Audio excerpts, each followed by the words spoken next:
नमस्कार दोस्तों, जय श्री कृष्ण। कैसे हैं आप सब? उम्मीद करती हूँ खुश होंगे, सुखी होंगे, संपन्न होंगे।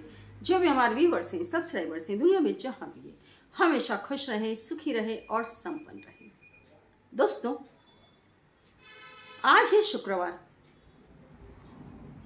जिस घर में शुक्रवार के दिन एक, आप इस चीज को बहुत अच्छे से समझ लेना, शुक्रवार का दिन हो या तेरस हो, पूनम हो, इन दिनों में माता लक्ष्मी की पूजा होती है।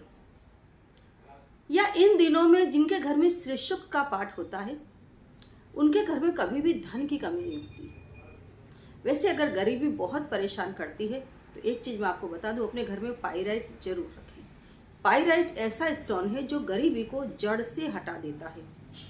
और इस साल गुरु कुछ तकलीफ देने वाले हैं, तो इस बार मैंने एक ऐसी फ्रेम बनाई है जिसमें गुरु मतलब गुरु से जो जुड़े हुए हैं गज का फोटो लिया है, और गज के फोटो पर माता लक्ष्मी विराजमान है। इस फोटो में आप देखिए, और ये पाइराइट में बनाए गए हैं। ये फोटो बहुत गजब का रिजल्ट आएगी। इसमें गुरु और शुक्र दोनों की आपके ऊपर कृपा बरसेगी। और दोस्तों, आपकी जानकारी के लिए बता दूं, जहां पर भी माता लक्ष्मी विराजमान हो वहां उनका ये वाहन आउल जरूर रखें। इससे हमेशा घर में धन आता रहता है। और अगर कोई ऐसी इच्छा है जो पूरी नहीं हो रही है तो येलो तारा, ये ऐसी चमत्कारी तस्वीर है जिस तस्वीर के सामने कुछ देर कंसंट्रेशन करने के बाद आप जो अपनी इच्छा बोलते हैं वो आपका काम बहुत जल्दी होता है।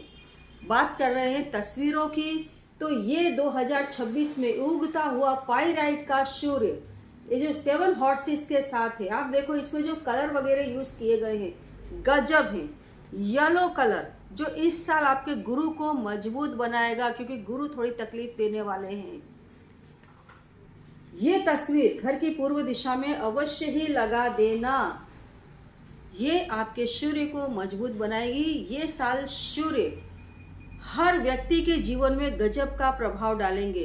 तो आपकी जानकारी के लिए बता दूं कि तारीख 31 मतलब कि 31 दिसंबर को और 1 जनवरी मतलब साल का पहला दिन, साल का लास्ट दिन और साल का पहला दिन, दोनों ही दिन सन स्टोन ब्रेसलेट और ब्लू स्टोन ब्रेसलेट दोनों पर ही सेल लगा दिया गया है।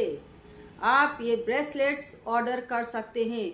2026 में ये ब्रेसलेट आपकी किस्मत को चमकाने वाले ब्रेसलेट हैं। गजब का रिजल्ट आएगा। फिर से बता दूं, तारीख 31 दिसंबर और 1 जनवरी दोनों दिन सेल रहने वाला है। आप इन्हें मंगवा सकते हैं। और अभी स्टॉक में हत्था जोड़ी अवेलेबल है। हजारों तकलीफों का एकमात्र उपाय हत्था जोड़ी। तमाम प्रकार के तंत्र मंत्र, भूत पिशाच बाधा को हटाने वाली, घर में कंटिन्यू पैसे लाने वाली, मान सम्मान बढ़ाने वाली हत्था जोड़ी। बिल्ली की जेर भी अभी अवेलेबल है, आप मंगवा सकते हैं। और जैसे मैंने बताया कि माता लक्ष्मी की पूजा अपने घर में शुक्रवार के दिन जरूर करें।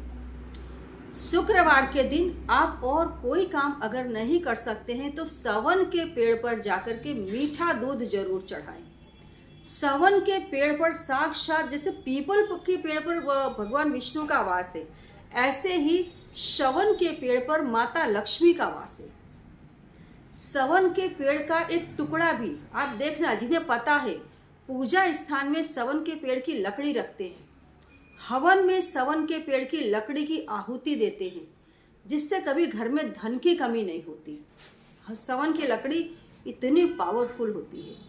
सवन का पेड़ अगर हम अपने दरवाजे पर लगाते हैं और उसकी छाया मतलब परछाई भी अगर घर के ऊपर पड़ती है तो भी घर में गरीबी नहीं आती। हमारा जो पुराना वाला बंगला है, उस बंगले में सवन का पेड़ मैंने बहुत बड़ा मतलब लगाया था, तब तो छोटा था, अब तो बहुत विशाल पेड़ हो चुका है। और इसका सच में प्रत्यक्ष अनुभव में देखती हूँ कि सवन मतलब साक्षात माता लक्ष्मी। तो सवन के पेड़ पर मीठा दूध जरूर चढ़ाएं अगर आप चाहते हैं कभी भी घर में धन की कमी ना हो। सवन के जो पत्ते होते हैं ये बिल्कुल पीपल के पत्ते जैसे ही होते हैं, बस पीपल के पत्ते थोड़ी ज़्यादा मोटे होते हैं और ये थोड़े पतले होते हैं। बाकी आपको एक नज़र में तो यही लगेगा कि ये पीपल का पेड़ है जो खड़ा है। ये माता लक्ष्मी को प्रसन्न करने का ये बहुत आसान, बहुत ही आसान उपाय है। और शुक्रवार के दिन अपनी बॉडी पर परफ्यूम जरूर छिड़कें। शुक्रवार के दिन अच्छा महंगा वाला परफ्यूम अपनी बॉडी पर छिड़कें। इससे सदैव माता लक्ष्मी की आपके ऊपर कृपा बनी रहती है। और शुक्रवार की रात मतलब कि संध्या समय, दिन ढलने के बाद आप एक काम करें, अपनी चौखट पर गुलाब जल, गुलाब माता लक्ष्मी को बहुत प्रिय है, तो गुलाब जल अपनी चौखट पर छिड़के। अगर गुलाब जल ना हो तो गुलाब का परफ्यूम, गुलाब का इत्र, इसको आप अपनी चौखट पर छिड़क सकते हैं। अगर कुछ भी ना हो तो गुलाब की जो पंखुड़ियाँ आती हैं, इसे आप अपने चौखट पर छिड़कें। और उसके बाद में आप माता लक्ष्मी का आवाहन करें अपने दरवाजे पर खड़े होकर के। कोशिश करें अगर पॉसिबल है तो एक घी का दीपक भी जला दें और माता लक्ष्मी का आप आवाहन करें।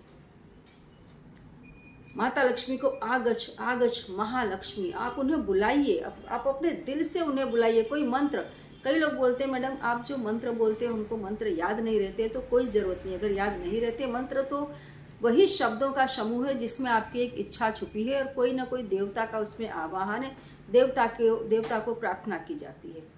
तो अगर हम सीधे सीधे भी किसी देवी देवता को प्रार्थना करते हैं, क्योंकि मेन चीज़ तो हमारी भावना होती है, अगर आप सही भावना करके माता लक्ष्मी को बुलाते हैं, पुकारते हैं, चौखट पर खड़े होकर के, चौखट पर ये चीज़ें छिड़क करके, तो माता लक्ष्मी अवश्य आपके घर में पधारती है। संध्या समय आप उन्हें ऐसे बुलाइए और जैसे आप किसी इंसान को घर में लेकर के अंदर जा रहे हैं, ऐसे ही आप उन्हें लेकर के जाए, ऐसे हाथ से ऐसे बुलाए, चलिए अंदर विराजमान होइए। और जहाँ आपका पूजा स्थान है उस स्थान में आप उन्हें बैठने के लिए कहें। और उसके बाद में आप गंगा जल छिड़कें, केवड़े का जल छिड़कें, आप उन्हें कुमकुम का तिलक अर्पित करें, गुलाब या कमल के पुष्प अर्पित करें, घी का दिया अगरबत्ती लगाएं, माता रानी के सामने श्री सुक्त का पाठ करें और खीर का उन्हें भोग लगाएं। अगर आपने कुछ ही शुक्रवार इस क्रिया को कर लिया, मैं गारंटी देती हूँ दोस्तों, घर में माता लक्ष्मी अवश्य ही विराजमान रहेंगी। घर में हमेशा स्वच्छता रखें, घर में हमेशा परफ्यूम छिड़क करके रखें। माता लक्ष्मी को प्रसन्न करने का ये बहुत आसान उपाय है। गुलाब का परफ्यूम घर में छिड़कें, शुक्रवार के दिन स्पेशली गुलाब की खुशबू वाली अगरबत्ती घर में जलाएं और पूजा स्थान में गुलाब की खुशबू वाली अगरबत्ती जरूर जरूर जलाएं। इससे माता लक्ष्मी सदैव आपके ऊपर प्रसन्न रहती हैं। और शुक्रवार के दिन कोई छोटी कन्या हो, जैसे छोटी छोटी 5-6 साल की जो बच्चियां होती हैं, उन्हें आप खट्टी मीठी जो गोलियां आती हैं वो दें, या कोई भी मिठाई अर्पित करें, उन्हें खिलौने अर्पित करें ताकि वो बच्चियां खुश हों। ऐसा करने से भी माता लक्ष्मी आपके ऊपर प्रसन्न होती है। घर में कभी भी पैसों की कमी नहीं रहती। करके देखिए। जय श्री कृष्ण।